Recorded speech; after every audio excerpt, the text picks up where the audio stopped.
My Nana T passed away, and right before she did, she said, if you're not cheating, you're not trying. So, loopholes.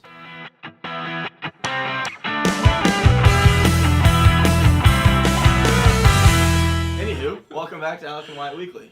I'm Alec McChesney. And I'm Wyatt Wheeler. What do we have in store for today? We got baseball, women's basketball, softball, the football pro day, our conclusion, but most importantly, we're going to eat some pancakes. Yep. Without our hands. We're going to call on our all-Stark reporter here, Cortland Stark. All-Stark, you said it. I did. To be our guest judge. Come on out, Cortland. As you can see here, we all have pancakes. She, Cortland, is going to use her fork. She's got syrup. It's going to be absolutely normal. Wyatt and I are not going to use our hands, no forks. Only our mouths. Yes, I said it. Only our mouths. The person who eats the most in 30 seconds will win. Cortland she will be the decides judge. the winner. Ready. You tell us when to go. Okay, 3, 2, 1, go.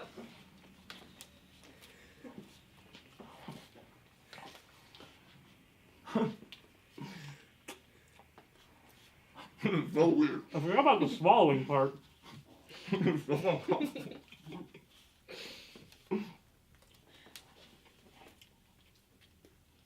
Alec, I think you're losing. I'm catching up.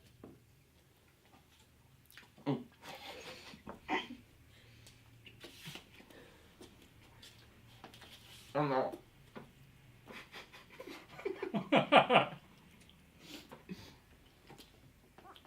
Alright, that's it. I just want to say that Cortland made the wrong choice, and I totally won that. No, I totally won that. No, you weren't even close. But we want to say thank you to Cortland. It was a little bit of an honor for her because that was her last meeting this semester. She took another job. But let's talk about what really matters. She is too good for us now. Let's talk about what really matters, baseball. Baseball, you covered that. They lost a couple heartbreakers over the weekend. You know, back-to-back games, they had the bases loaded, 2 outs. Couldn't get the runner in to win the game. Jeremy Ironman got out once, and then in the first game on Saturday, there were 3 guys, bases loaded, no outs, 2 strikeouts, and a fly ball. A lot of inconsistent hitting for a team that has the ability to hit consistently is really upsetting at this point because they should have swept Memphis. So, what do you think about them going forward? Like, how important is this? Is this a big problem that they're not getting timely hits? With the guys I have on the team, I don't think it's a problem. It'll come around. I mean, if you look at the hits that were made at the end of the game, Ironman hits a shot to shortstop and can't really do anything about that. But it'll come around. They're keeping it close at the moment, but once we get to Valley play, if it's not improving by then headed towards a season like last season where I think that's the concern is they start off 13-4 and then you lose 2 heartbreakers and then that kind of gets into a run where you lose 3, 4, 5 games in a row. They take on New Orleans tomorrow and then head up to Central Michigan. And it's baseball, so you're going to lose games. You're not going to win every series. Right. You're not going to have the best start in school history every season. Right. So. But let's move on. Let's talk about women's basketball. They lost in the first round of the Missouri Valley Conference Tournament to Evansville. They were the 3 seed. Evansville was the 6 seed. They beat them twice by 30 points, I think, earlier in the year. What happened in that game? It just looked like they were trying to force a lot of things. Eliza Freund coming off her big 40-plus point game. Right. So they just wanted her to have the ball, her make all the plays. And I don't blame them because she did it in the previous game. Right. And they almost knocked off a nationally ranked Drake team. Right. But they just gave it to her a little too much.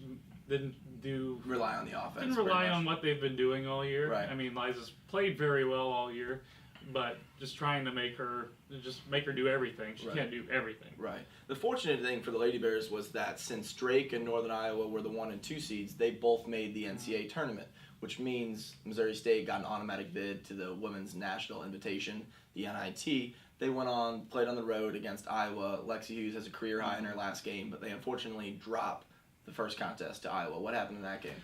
Lexi played well, and they just seemed like they were in trouble from the get-go, going on the road to Iowa because WNIT. Over spring break. In the NIT, they're going to the higher seeds. It's a home game for Iowa. It's not like a neutral regional game in the NCAA tournament. Right. So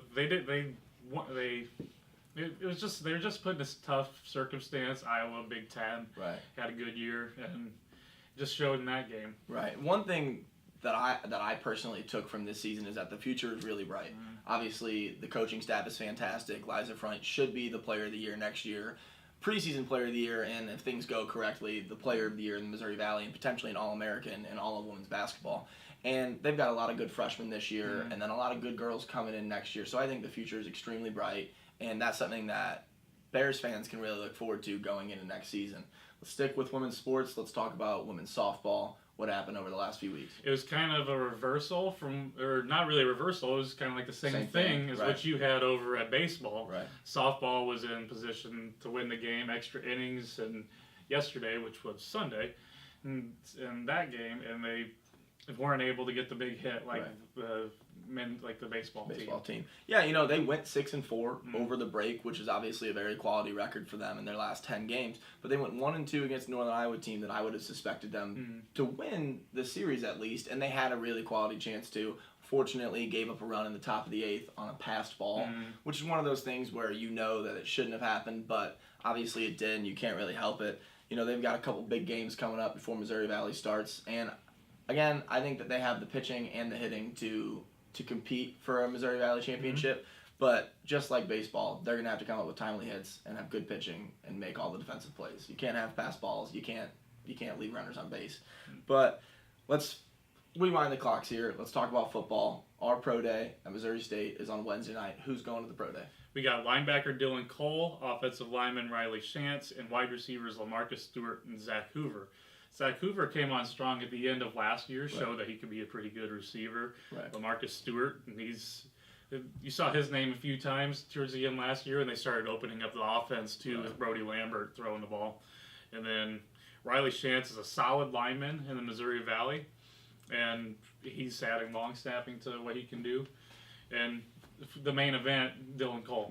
And I think guys like Hoover and Shantz and obviously Stewart benefit from Dylan Cole because he brings the publicity, the hype. They have people coming. Yes, exactly. And I think a guy like Lamarcus Stewart could easily be a practice squad guy. He's got the body. Zach Hoover's got the hands and the quick routes and things like that, Danny Amendola type. Whereas Riley Shantz, if you can block, you're going to find a home in some football, whether it's the United States, whether it's Canada, whether it's over in Europe. So I think that's really exciting for the Bears and Coach Steck. They've obviously struggled in his 2 years here. But that's something you can really sell. I don't know the pro days in past, but I have a feeling that ever since Clay Harbor, there probably haven't been many people attending our pro days. So that's something you can tell the potential recruits. And to touch a little on Dylan Cole, he's kind of an undersized linebacker. I've seen Matt Miller at Bleacher Report have him listed as an edge rusher. And I think he can be a great special teams player because he's a little shorter, but he's stronger than everyone in the world. And he can just run under blocks, and he's a physical specimen. And he makes picture perfect tackles. Yeah, his box jump, his bench press, all those things are really going to wow on Wednesday night, and so that's why we would probably presume he's going to go in that 5th, 6th round area. But more importantly, on Wednesday, the reason that we won't be at the pro day and we're going to send our other reporter, Blaine Wheeler, is because we'll be at the PSU. Why? The PSU-a-thon.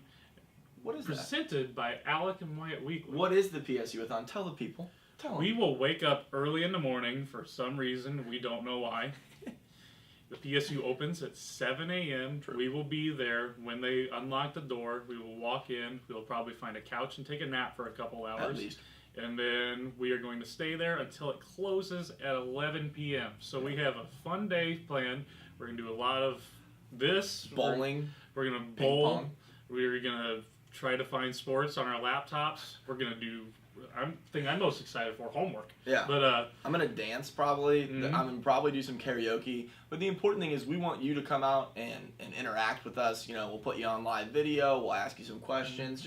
Let's have some fun with this. Obviously, it's a Wednesday, so you're gonna have classes, but you don't have classes all day. Come out, have a ping pong game, bowl some frames, get a strike.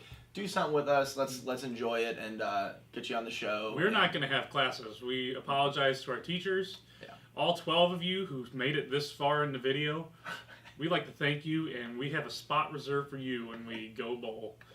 Until next week, I don't have anything else to say. What do you got?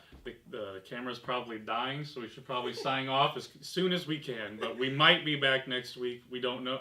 Maybe one of our enemies gets rid of us on Wednesday when they know where we are. But we look forward to talking to you in the near